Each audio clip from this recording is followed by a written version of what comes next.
오늘 본문 말씀은 예수님의 제자들이 식사하기 전에 당시의 결례를 따라서 손을 씻고 음식을 먹어야 되는데 먹지 않은 것을 비난하는 그런 말씀입니다. 식사 전에 손을 씻는 것은 장로들의 전통입니다. 문화 가운데 팔레스틴은 강수량이 아주 작아요. 그래서 건조합니다. 밖에 나갔다가 들어와서는 꼭 손을 씻어야 됩니다. 또 유대인들은 손으로 음식을 먹잖아요. 그러니까 이게 아주 건강상과 밀접합니다. 그게 전부는 아니지만 저들이 만든 결례법이 있어요.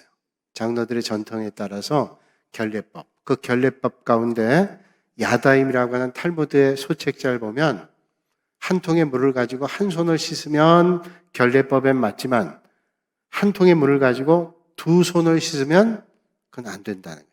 한 통의 물 가지고는 한 손을 씻어야 된다. 그러니까 아주 구체적으로 결례법에 대해서 설명하고 있는 것입니다. 그 집대성한 것이 탈무드예요. 탈무드는 그러니까 모세의 율법을 어떻게 해석하느냐. 당시의 랍비나 서기관들, 종교 지도자들이 율법에 대한 해석을 묶어놓은 것이 탈무드입니다. 그 권위가 율법과 상당히 동일해요. 그러니까 이 탈무드의 권위가 대단했단 말이죠. 오늘 본문에 등장하는 바리새인과 서기관들은 예루살렘 교회에서 예루살렘에서 파송된 조사관들입니다. 갈릴리에서 사역했던 예수님께서 영향력이 점점 커져서 많은 사람들이 모이고 병 고침받고 귀신 쫓고 그런 일들이 일어나니까 도대체 이게 어떤 건가를 조사하기 위해서 바리새인과 서기관들을 보냈습니다. 이 바리새인과 서기관들의 목적은 뭐냐면 자기들보다 더 인기가 있는 것이 별로 원하지 않았어요. 그래서 어떻게 하면 흠을 잡을까 비판하는 마음으로 접근했습니다. 가까이서 보니까 흠 잡을 게 하나도 없어요. 많은 사람들이 은혜 받고 돌아가는. 그렇게 보면서 어떻게 하면 흠을 잡을까 하다가 발견한 게 하나 있는데 예수님을 따르는 제자들이 결례법을 어겼단 말이에요. 손을 씻지 않고 음식을 먹었다는 거죠. 바리새인 서기관들은 그 당시에 많은 사람의 존경받는 지도자 위치였어요. 그런데 자기보다 더 존경받는 사람들이 오니까 못마땅한 겁니다. 저 사람들의 특징은 교만해요. 위선적입니다. 여러분 교만하게 되면 위선적일 수 있어요. 우리가 올바른 믿음 생활하기 위해서 위선도 멀리해야 되고 교만도 멀리해야 됩니다. 오늘 흠잡을 게 없으니까 비난하죠. 오늘 말씀이 예수님을 비난하는 말씀이 등장합니다. 이에 바리새인들과 서기관들이 예수께 묻되 어찌하여 당신의 제자들은 장로들의 전통을 준행하지 아니하고 부정한 손으로 떡을 먹나이까? 자, 이거는 제자들에 대한 비난이 아니라 사실은 예수님에 대한 비난이에요. 왜 당신 제자들은 손도 씻지 않고 장로들의 전통 규례를 어기고 그렇게 음식을 먹냐는 거죠. 교만한 바리새인들은 쉽게 비판합니다. 자기 잣대를 가지고 비판해요. 여러분, 우리 주의해야 될 것 가운데 하나는 뭐냐면 하나님의 말씀이 아니라 자기 잣대를 가지고 비판하는 거 주의해야 됩니다. 하나 예를 들을까요? 어떤 가정에 아이를 데리고 놀이공원에 갔어요. 월요일이라 사람이 많지 않을 줄 알았는데 학교에서 단체로 와가지고요. 그냥 놀이공원에 가득 사람들이 찼어요. 이제 아이들은 놀이공원에 줄 서서 놀이기구를 타는데 이 부부는 벤치에 앉아서 아이들 타는 걸 보려고 앉아 있어요. 근데 아이들이 많으니까 뭐 지난 아이들이 보이잖아요. 가만 보니까 어떤 여학생이 화장을 했어요. 아이고, 이 여학생이 화장을 했네? 또 여학생이 갔는데 치마가 얼마나 짧은지 자기도 모르게 툭 내뱉은 말이 아니 학생이 저렇게 치마가 짧아. 아니 뭐 이런저런 얘기를 하고 얘기하다가 깜짝 놀랐어요. 자기가 지금 앉아서 다른 사람 비판만 하고 있는 거예요. 치마가 짧네, 화장이 어떠네, 왜 쟤는 스타일이 저러네 이러고 있는 거예요. 깜짝 놀랐어요. 회개했답니다. 아니 나도 안전하지 않은데 온전하지도 않는데 내가 비판하고 있구나. 그리고 회개했대요. 왜 그럴까요?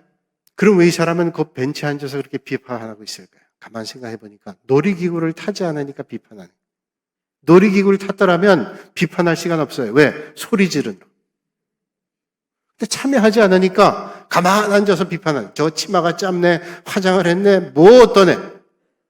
여러분, 우리가 주님 몸된 섬기며 교회를 섬기며 하나님 나라를 이룰 때 벤치에 앉거나 벤치에 앉아서 비판하지 않고 하나님 나라 이루기 위해 섬길 수 있는 여러분들이 되시기를 주님의 이름으로 축원합니다. 가만히 구경하면 얘기해요. 아이고 화장을 이렇게 진하게 했어? 뭐 치마가 짧아? 쓸데없는 일이에요. 내가 섬겨보세요. 섬기느라 할 말이 없는 거예요. 그렇다면요, 무조건 비판이 나쁘기만 할까요? 그렇지 않습니다.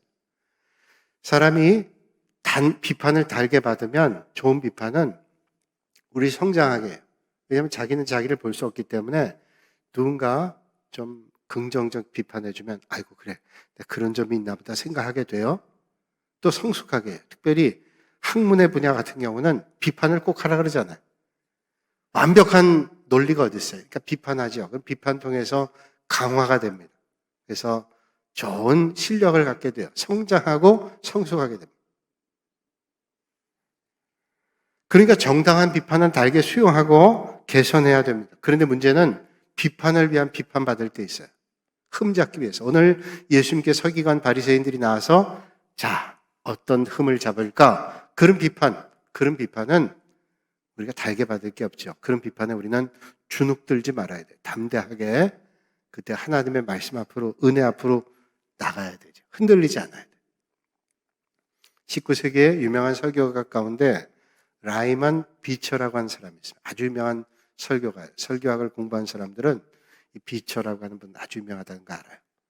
이 라이먼 비처는 위대한 설교가입니다.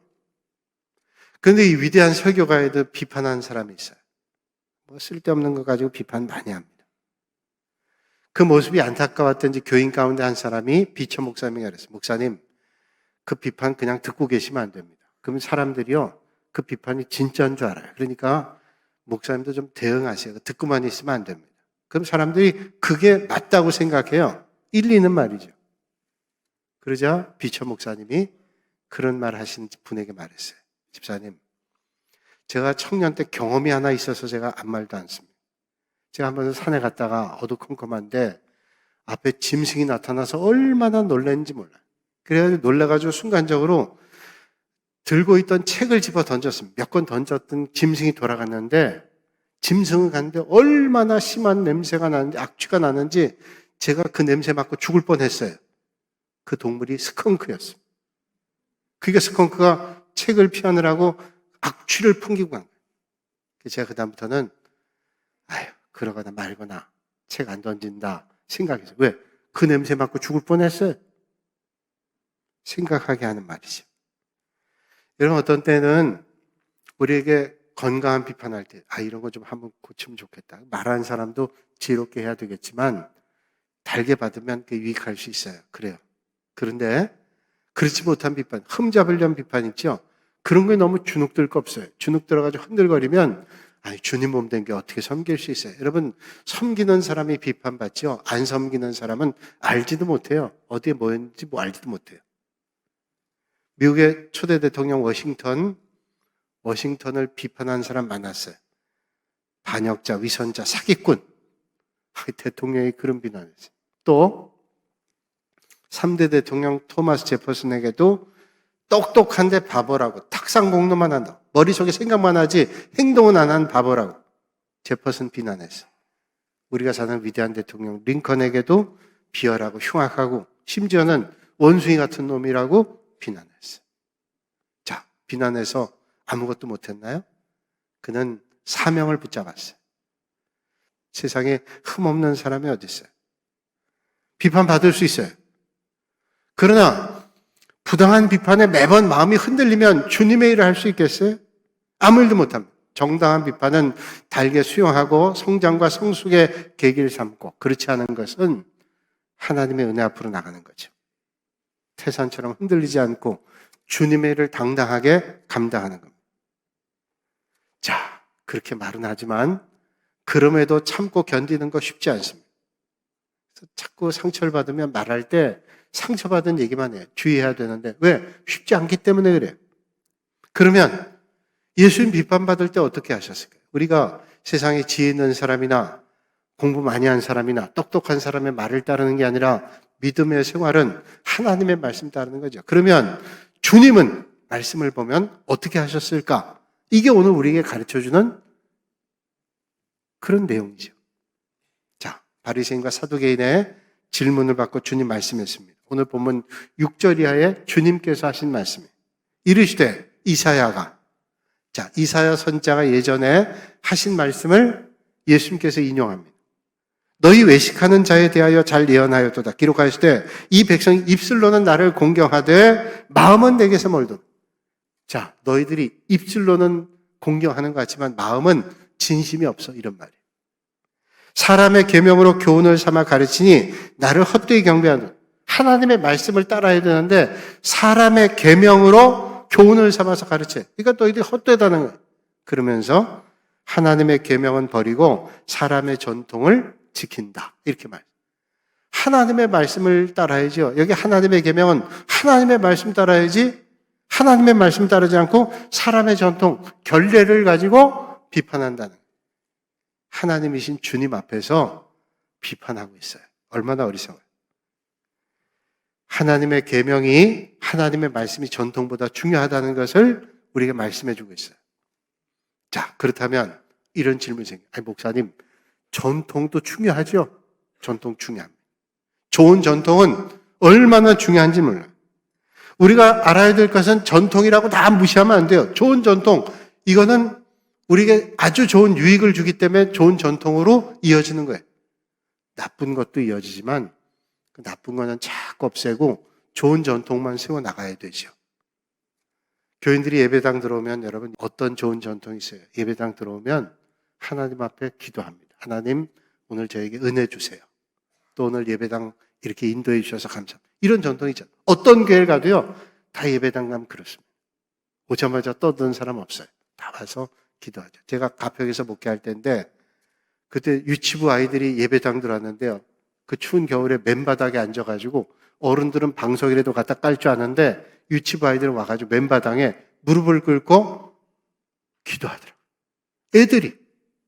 그게 왜 그러나 봤더니 어른들이 다 와서 무릎 꿇고 기도하니까 배운 거예요. 그런 좋은 전통.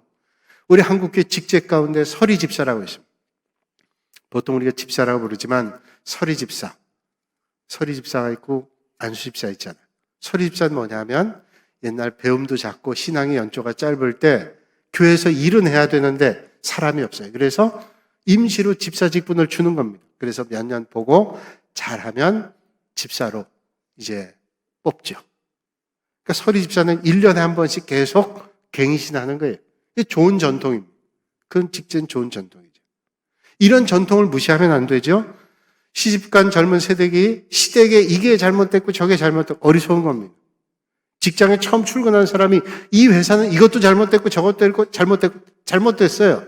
우선 봐야죠. 어떻게 이 직장과 가정의 전통이 이루어졌는가. 여기까지 올 때는 그런 전통들이 세워진 이유가 있단 말이에요. 저희 교회에 새로 부임하게 될 목사님들 이제 부임 전에 만나면 제가 교회 서첩 주고 교회 홈페이지를 꼭 들어가서 보고 교회 역사를 살펴보고 교회에 올려진 설교를 50편 이상씩 보고 오라고 얘기해요. 오기 전에 아이고 그냥 숙제 주려고 절대로 안 해요. 우리 교회가 여기까지 있게는 이런 전통, 이런 과정을 겪었다는 것을 알게 하기 위해서. 갑자기 된 교회는 없습니다. 우리 교회 90년 갑자기 됐어요. 좋은 전통도 있고 힘겹고 어려운 일도 있었죠. 그래서 여기까지 온 것을 알아야 되는 거죠. 그래서 잘못된 건 바꿔야 되는 거죠. 성지순례를 준비하면서 개인적으로 여러 가지 책도 받고 교인들과 함께 여러 가지 책을 나눴습니다. 그 두 개의 책이 교재였는데 꼭 한번 가고 싶은 이스라엘, 걸어서 이스라엘 두 권의 책이에요. 그 책에 보면 성지순례를 하는 한 성지순례객이 예루살렘의 골목길에 들어섰는데 2층에 있는 유대인 노인 남자분이 소리를 칩니다. 선생님 하고 부른 것 같아요. 그래서 본능적으로 위를 쳐다봤더니 그 유대인이 선생님 죄송하지만 우리 집에 오셔서 저를 좀 도와주실 수 있겠어요? 뭐 노인분이니까 뭐 해코지 하려고 그런 것 같지 않으니까 뭐 급한 일이 있나 보다 생각해서 올라갔습니다. 올라갔더니 이분이 죄송하지만 에어컨 좀 꺼주시겠어요? 그러더래요. 그래서 에어컨 껐다. 왜 궁금하지만 묻질 않았는데 그 유대인이 얘기해 줘요. 오늘 안식일이라 제 에어컨 끌 수가 없습니다. 에어컨 끄면 안식일 일하는 거니까 끌 수가 없어요. 날이 좀 선선해서 에어컨 켜놓고 있기는 힘들어서 그렇게 부탁했습니다. 자, 그러면 이건 좋은 믿음일까요? 이상한 믿음. 이상한 믿음. 자기는 안식일이라 꼼짝하지 않는데 길 가던 사람을 불러서 일하게 했다면 그건 잘못된 거죠. 성경에 말씀하죠. 너나 내 아들이나 가족뿐 아니라 남종이나 여종이나 심지어는 객에게도 짐승에도 안식일은 쉬게 하라고 했는데 다른 사람에게 이렇게 일하게 하는 그 율법은, 그 규례는, 그런 전통은 잘못된 거죠. 오늘 본문 말씀에 의하면 예루살렘에서 예수님을 어떤 존재인가를 파악하기 위해서 파견된 서기관과 바리새인들은 예수님의 제자들이 손도 안 씻고 맨손으로 음식을 먹는다. 흠을 잡았어요. 그리고 도전합니다. 어찌하여 당신의 제자들은 장로들의 전통을 준행하지 아니하고 부정한 손으로 떡을 먹습니까? 비난을. 흠 잡기 위해서 흠을 하나 잡았어요. 당신 제자들이 이게 온당한 일을 하느냐라고 얘기하는 거죠.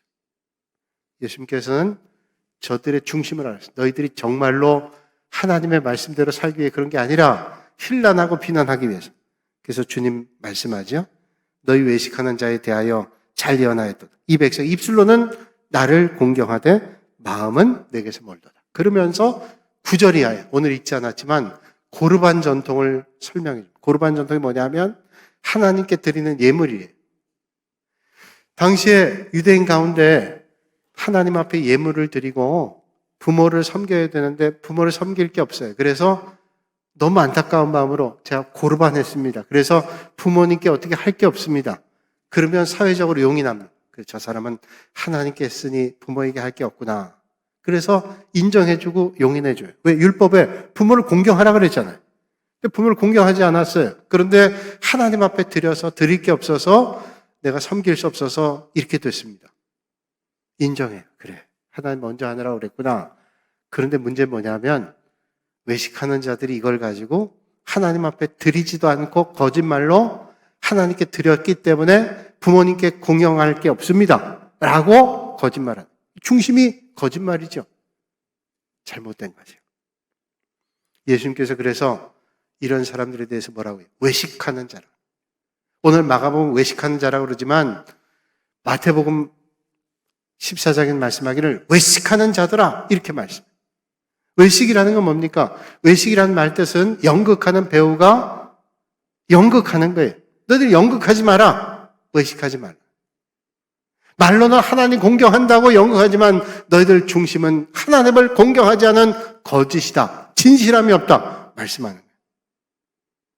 여러분, 전통은 좋습니다. 그러나 전통이 목적이 되면 그때부터 잘못돼요. 전통은 올바른 목적을 향해 가는 도구는 될 수 있지만 목적 자체는 되지 않죠. 좋은 전통으로 하나님의 말씀을 따르고 하나님의 뜻을 따르는 정말로 복된 여러분들이 되시기를 주님의 이름으로 축복합니다. 정말로 중요한 것은 하나님의 말씀을 따라 살아야 되는 거예요. 하나님 말씀을 따라야 이게 복되는 거죠. 이런저런 종교적 의식은 잘해요. 그런데 중심의 말씀 없어요. 이걸 정죄하고 비난하기에 여념이 없어요. 하나님 말씀은 없어요. 독일의 유명한 동화 작가 가운데 그림 형제라는 사람이 있어요. 그림. 야곱 그림. 비렐름 그림. 이 두 사람의 형제예요. 이 형제가 쓴 동화 가운데, 우화 가운데 이런 글이 있습니다. 한 가정에 노인 한 분과 이제 부부와 4살짜리 아이가 살았습니다. 4살짜리 아이가 함께 살았는데 식사 때 노인인 아버지가 손이 떨리니까 음식을 먹기 위해서 떨다가 음식을 떨어뜨렸어요. 그러니까 아버지가 지저분하게 음식을 먹는다고 이 부부가 아버지 식사 때 이제 저쪽 방 구석에서 식사하시라고 아버지를 따로 떼서 저쪽 구석에서 아주 못됐죠. 아버지는 구석에서 밥을 먹으면서 가족과 함께 먹고 싶은 마음을 가졌어요. 동화에 나와 있어요. 그렇게 며칠을 지났는데 아버지가 밥을 먹다가 그 접시 하나를 떨어뜨려서, 손이 떨리니까 연세 들어가 떨려서 이렇게 접시를 들다가 떨어뜨려서 와장창 깨졌어요. 며느리가, 아니 아버지는 돼지예요? 음식도 지저분하게 먹고 접시도 깨뜨리고, 아버지는 여기서 식사할 자격이 없어요. 여물통에다 식사하죠. 여물통에다 식사해요. 참, 이게 동화니까 가능한 일이지 가능한 일이겠어요? 그런데 그러고 몇 달 뒤에 4살 된 아들이 마당에서 나물 가지고 뭘 만들더래요. 아버지가 이게 뭐냐 손 다칠까 봐 물어보니까 아들이 얘기하기를, 이거 나중에 어머니 아버지 식사하실 여물통이에요. 우리나라 고려장 얘기하고 똑같잖아요. 독일도 그런가 봐요. 여물통. 여러분, 심은 대로 거둬요. 우리가 어떤 걸 심느냐, 거둔다고 성경은 말씀하잖아요. 네가 심는 대로 거둔다고. 여러분, 하나님의 말씀과 은혜를 심어 아름다운 열매를 거두실 수 있기를 주님의 이름으로 축복합니다. 그래서 오늘 본문 6절에 말씀하죠. 이사야가 너희 외식하는 자에 대하여 잘 예언하였도다. 기록하시되 이 백성이 입술로는 나를 공경하되 마음은 내게서 멀다. 진심이 없다는 거예요. 입술로는 하나님 가까운 것처럼 아주 거룩한 것처럼 하죠. 어떻게 이럴 수 있냐고 열을 내면. 그런데 진심은 하나님께로부터 멀어요. 얼마나 무서운 일이에요. 주님은 전통을 잘 지키는 것보다 진실한 마음을 드리기를 원하십니다. 하나님은 우리의 진실한 마음을 받으시기 원해. 외식하는 마음, 껍데기만 받기 원하지 않고 중심을 받기를 원하세요. 시간 같지만 제가 한 가지만 말씀드리고 마실게요. 저희 성경반 하면 수학여행 갑니다. 1년에 한 번 수학여행 가는데 1박 2일 갈 때 전 되도록 멀리 갑니다. 저기 강원도 속초나 강릉이나 아니면 경주나 부산 이렇게 갑니다. 왜 멀리 가냐면 경비도 들고 시간도 걸리지만 버스에서 가면서 은혜 받아요. 간증하고 찬송하고 나면 은혜 많이 받습니다. 제가 제일 먼저 은혜 받고요. 많은 분들이 은혜 받아요. 그래서 가는데 수년 된 것 같아요. 여러 해 됐는데 장로님 한 분이, 장로님께서 간증하신, 늘 가실 때마다 은혜 받아요. 즐겁고. 그래서 그 장로님 꼭 가시길 원하시는데 그때 같이 가셨어요. 가셔서 간증하시다가 이런 말씀하세요.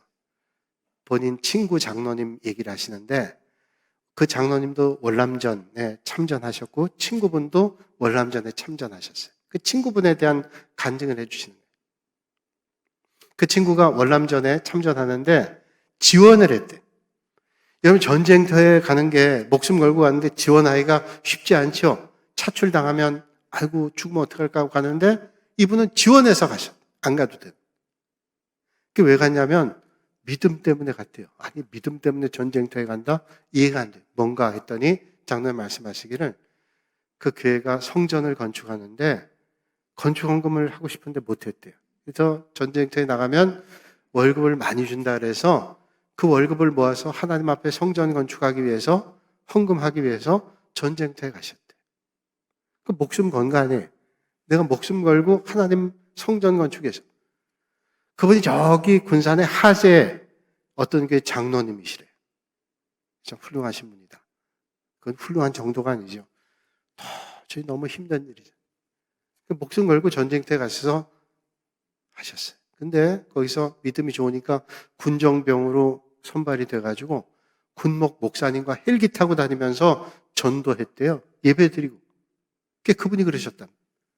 하나님 위해서 했더니 하나님께서 헬기를 타고 다니면서 예배드리게 하셨다. 얼마나 은혜 받았나. 죽으려고 하면, 주님 때문에 죽으려고 하면 살리는 게 주님이죠. 여러분, 주님 향한 진실한 마음은 주님께서 오늘도 기쁨으로 받으십니다. 진실한 사람은 스스로 높아지려고 하지 않아도 높여져요. 장로님 입술을 통해서 높여졌잖아요. 훌륭한 분. 저는 얼굴도 모르고 이름도 몰라요. 단지 훌륭하신 분이다. 하나님은 그렇게 훌륭한 사람을 높이신다. 저는 오늘도 믿습니다. 오늘도 하나님 말씀 따라 진실하게 살아가시면 정말로 복 있는 여러분들의 삶이 되시기를 주님의 이름으로 축복합니다.